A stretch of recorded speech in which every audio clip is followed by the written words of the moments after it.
Hát sziasztok! Itt van előttem egy kicsit régebbi gép, ez egy 9900K-s config. Ma azt fogjuk megnézni, hogy hogyan kell ezt felpasztázni ennek a CPU-ját. Ugye ez már azért nagyon sokaknak megy, nagyon sokaknak ez nem kérdés, de higgyétek el, hogy nagyon sokan még mindig nem tudják, vagy legalábbis tévedésben leledzenek ebben a kérdésben, nem tudják, hogy pontosan melyik megoldása jó, ugye van ez a keresztes megoldás, meg van ez a pöttyözött megoldás, meg van sokféle megoldás, meg fogom mutatni, hogy hogyan kell ezt jól csinálni, remélhetőleg. No, itt van a pasztánk, ez most egy Noctua paszta lesz, teljesen jó, teljesen rendben van, semmi probléma nincs vele, úgyhogy ezt fogjuk ma használni. És akkor kaptunk hozzá több darab ilyen törlőkendőt, egyébként egyet el fogunk ebből most akkor használni. Én már előkészítettem itt azért egy kicsit a dolgokat, szóval egy kicsit előre dolgoztam.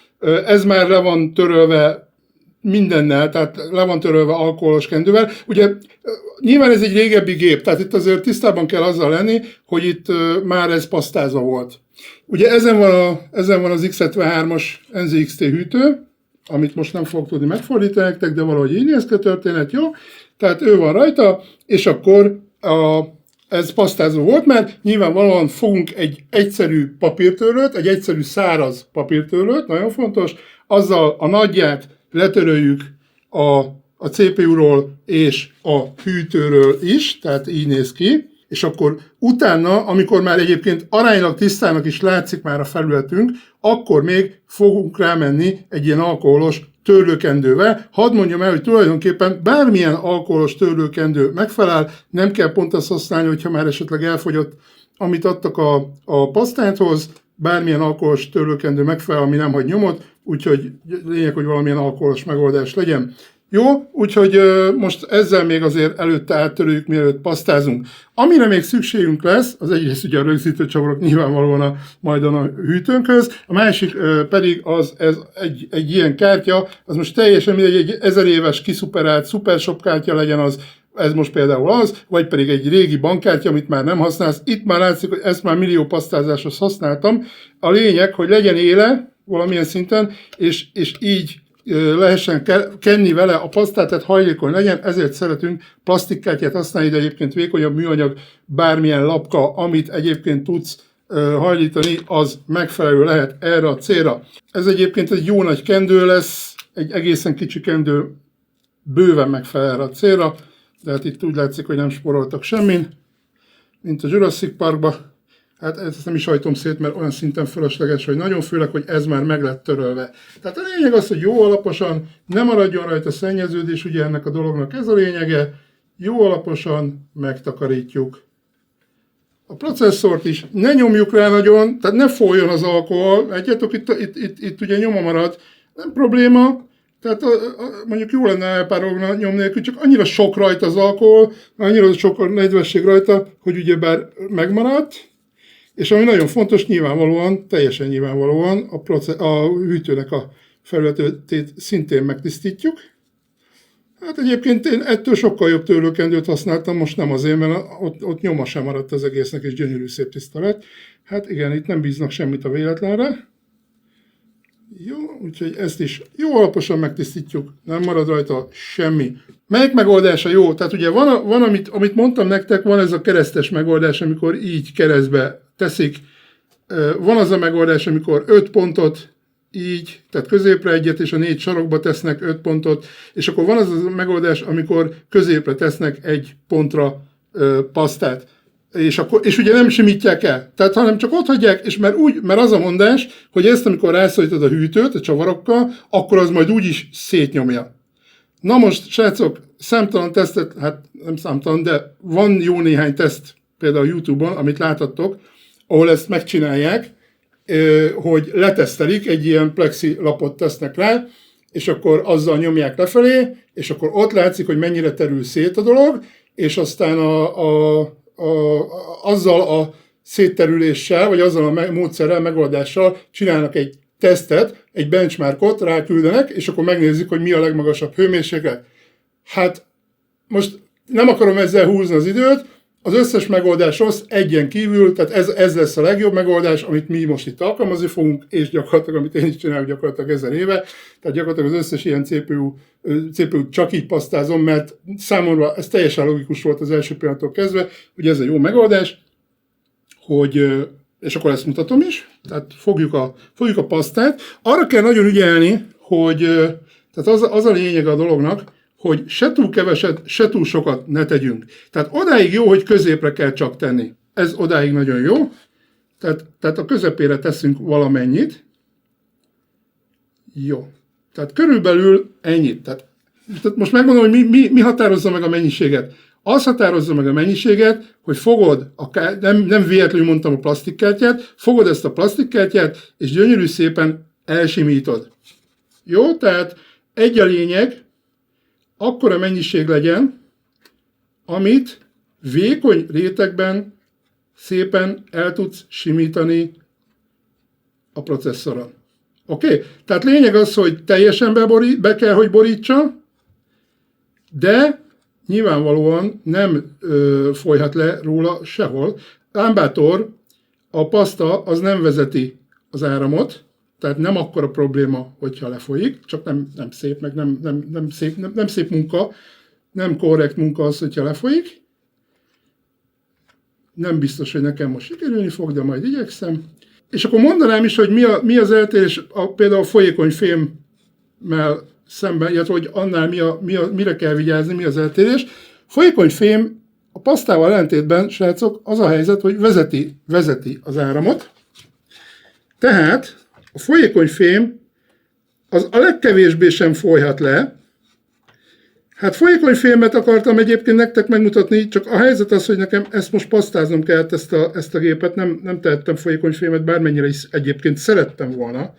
Tehát volt tervben állam. Jó, tehát egyenletesen próbáljuk eloszlatni. Szóval a lényeg az, hogy a folyékony fémnél ott teljesen mások a mozdulatok, és másképp kell csinálni.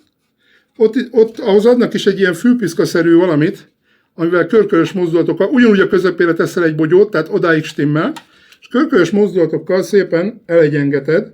Nem folyhat le a legkevésbé sem, mert az bizony záratot okozhat. Éppen ezért ott nagyon-nagyon ügyelni kell a mennyiségre, ott egyáltalán nem mindegy, hogy mennyit teszel, mondjuk itt se, de ott meg még jobban ügyelni kell erre, mert hogyha ott túl sokat teszel és lefolyik, akkor az bizony záratot fog okozni. Úgyhogy a fölösleget ott egy ilyen szívót is adnak hozzá, tehát van hozzá egy elszívód, meg ugye az onelszívó is, hogyha veszel, vagy onszippantó, bocsánat, én mindig elszívót mondok, de ez szippantó, tehát onszippantó is jó, meg adnak hozzá egy szippantót. Hát egy picit én még teszek rá, mert ez kevésnek bizonyult, kevés van már a kártyán ahhoz, hogy maradjon oda a kimaradt részre. Szóval aki folyékony fémre adja a fejét, az mindenképpen tájékozódjon előtte, hogy mit, hogyan. Nézzen meg jó pár videót, hogy hogyan kell csinálni. Hát nincs kizárva, ugye van még egy rész maradék folyékony fémem, meg hát ha itt nagyon jól fog beindulni az üzlet, akkor itt azért még lesz gép összerakás. Én majd tervezek még erősebb gépet összerakni, és abban folyékony fém lesz mindenképpen. Úgyhogy valószínűleg valamikor lesz itt csinálva még folyékony fémes vidi, de alapvetően ez most egy pasztás videó lett. Nem is baj egyébként, hogy most, lehet, hogy nem baj, hogy most pasztázással kezdünk. Jó, helye közel megvan, nyilván ezt szebben illik megcsinálni. Rég csináltam egyébként. Rá kell döbbenjek, de hát nem egy ördöngőség, ez nem egy ördöglakat egyrészt, másrészt már nem kezd annyira tökéletesre, megmondom miért. Ugye van az az iskola, ami azt mondja, hogy ide is tenni kell, tehát hogy tegyél a procira is. Ezt egyébként a folyékony fémnél ott direkt ki is emelik, hogy mindenképp, mint a hűtőre, tehát ott ki is emelik, hogy tegyél a proci hűtőre is belőle. Na most őszinte leszek, én az én gépemnél, ugye az borzasztó nehéz, az a baj, tudjátok, hogy egy szögletes, ez meg egy kerek, és nagyon nehéz belőni, hogy most hova tedd. Tehát, hogyha ide is teszel folyékony fémet, akkor az azt fog eredményezni, hogy ha nem jó helyre, nem oda fog esni mégse az a cucc, tehát maga a négyszög, akkor bajba leszel. Na most erre találsz mindenféle megoldást YouTube-on. Én őszinte leszek, én valamennyit tettem ide, egy nagyon keveset, ahol biztosra úgy voltam, hogy ott a középső részen biztos, hogy oké lesz, de értelmetlennek látom, a pasztánál meg végképp értelmetlen. Tehát ne tegyél. Tehát a pasztánál teljesen fölösleges, a pasztánál egy vékony rétegnek kell rajta lennie, ez a fontos, tehát ennyi a lényeg. Hát ugye itt már minden le van rögzítve, és most nem akartam ezeket a rögzítőket feloldani, mert lusta is vagyok, meg aztán felesleges munkát nem szeretek végezni. Ugye a lényeg az, hogy el kell találni a rögzítőket. Így. És hogyha helyére tetted, és úgy érzed, hogy a helyén van, akkor jöhetnek a csavarok, rögzítőcsavarok, amikhez természetesen nem készítettem ki csavarhúzót, pedig kézzel borzasztó nehéz őket becsavarozni, mert mondom, nagyon picike itt a hely, főleg, hogy nem vettem ki a végját.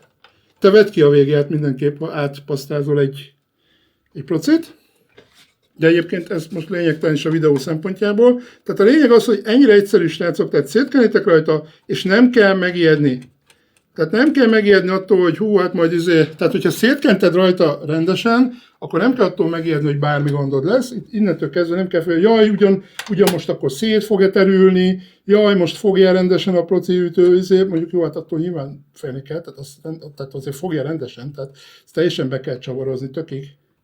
Tehát arra mindenképpen ügyelni kell, de azzal nem kell különösebben foglalkoznod, hogy most, Istenkém, hát most mennyire lapul vajon szét, ha rányomom, vajon szét fog-e rendesen lapulni. Mondom, mindenképpen nézegesd meg, a YouTube-on vannak tesztek, ahol megmutatják ezt, hogy mennyire lapul szét, és nagyjából egyébként ennek pontosan megfelelő az is, hogy milyen hőmérsékletet tudsz elérni azzal a terüléssel. Igen, ezt most nem tudom, hogy beakad vagy nem akad, itt alulról rásegítünk egy kicsit a backplate-re. Jó, tehát hát ezt mondom, aztán végképp ez valószínűleg végképp csavarhúzó kéne, de mindegy, majd azzal ráhúzok. Van az az iskola, amikor keresztbe húzzuk, ugye mint az autónak a felnyét, amikor felrakják, amikor keresztbe húzzuk a csavarokat, és van az iskola, amikor sorba húzzuk a csavarokat. Na most itt jelen álláspont szerint, itt azt tudom mondani, hogy jelen álláspont szerint, itt a sorba húzás, és a felnél ugyanez, hogy a sorba húzást mondják, tehát valahol elkezdett, teljesen mindegy, hogy hol, elkezded mondjuk ezzel, amit most a tojára beraktam, ezt tökig húzod, utána fogod, ezt tökig húzod, a következőt, teljesen becsavarod, ameddig csak lehet. Tehát ez ugye egy helyen megáll, tehát onnan nem fogod tudni tovább húzni, ha nem erőlteted. Ha erőlteted, akkor meg magadra vesz, hogy utána mi történik, utána ezt behúzod, tökig, tehát ameddig csak lehet. Jó? Egyébként elég kézzel, tehát amúgy elég kézzel, itt azért kéne nekem a csavarhúzó, nem félek hozzá rendesen. És aztán a negyedik csavar. Jó? Tehát ezt is behúzott teljesen. Jó? És akkor elvileg most már, mint ahogy szokták mondani, hogy Katiban a gyerek, itt ez most már úgy áll, úgyhogy itt most már semmi probléma nem lehet. Tehát ez most már rendesen rajta van, nyilvánvalóan csavarhúzóval, vagy egy megfelelő csavarhúzóval, amivel leszettem csavarokat, azzal picit ellenőrizni fogom, hogy tökéletesen a helyén legyen. Most ezt csak nektek akartam így megmutatni ezt a dolgot, és készen vagyunk. Jó? Tehát újra van, frissen van pasztázva, egyébként nagyon is ráfért, mert már jó sok éves ez a gép, de nem volt használatban, úgy száradt ki rajta a paszta, de azt már sajnálom, hogy nem mutattam meg nektek, mert az annyiból érdemes lett volna megmutatni, hogy így néz ki a paszta x év után, tehát ez megkeményedik, megszilárdul, ezért aztán mindenképpen cserélni kell. Jó? Tehát nagyjából ez lenne a folyamat a történetnek, tehát az a jó megoldás, mindenképpen, hogy szétteríted a pasztát rajta, vékony rétegben, nagyon fontos. Nem kell attól félni, hogy láttátok, elég rusztikusan csináltam, nem kell attól félni, hogy jaj, úristen, ugye ez a paszta, ez nem olyan nagyon folyékony, mint sok más paszta, ez egy kicsit ragadós ez a Noctua, semmi probléma nincs ezzel, ez tökéletesen ettől függetlenül teríthető, és nem baj, hogyha rusztikus lesz a történet, tehát lesznek benne ilyen kis, láttátok, ilyen kis csomósodások, meg mit tudom, ilyen összefutások. A lényeg az, hogy jusson mindenhová, és attól sem kell megijedni, hogy mondjuk egy vékony, 1-2 mm-es helyen, ha esetleg úgymond kimarad, idézőjelbe téve, tehát azért ki nem maradjon nyilván valamelyik kenyér oda is, attól sem kell megijedni, mert itt az a lényeg, hogy a kis mikrorepedésekben, amik vannak, amiket nem lehet látni, mert ugye te szemmel simának látod a felületet, azokban a kis mikrorepedésekbe kerüljön paszta, ennyi a lényeg, az pedig bekerül akkor is, hogyha csak egy nagyon picit épp, hogy rányomsz. Jó? Tehát igazából attól nem kell megijedni, hogyha ezt a megoldást választod, a plastikkártyás megoldást, hogy széthúzod, attól nem kell megijedni, hogy itt gond lesz, hogy besül majd a processzorod, mert hú, hát nem fogja rendesen fogja hűteni, ezzel problémád neked különösebben nem lesz, hogyha így csinálod, jó? Úgyhogy írd meg a véleményedet egyrészt erről a megoldásról, másrészt te hogyan szoktad, tehát kommentbe írd meg, hogy te hogyan szoktad ezt csinálni, te melyik megoldást tartod jónak, és miért, nagyon fontos, hogy indokold meg, ezt kérem. Jó, ha tetszett a videó, akkor nyomjál rá nyilvánvalóan egy lájkot, és nagyon fontos, hogy arra kérlek, iratkozz fel a csatornára, legyünk minél hamarabb 1000-en, tehát gyűjjön össze az 1000 feliratkozó, ez most a cél. Úgyhogy szívesen látunk mindenkit a csatornán, gyertek, minél többen. Szevasztok!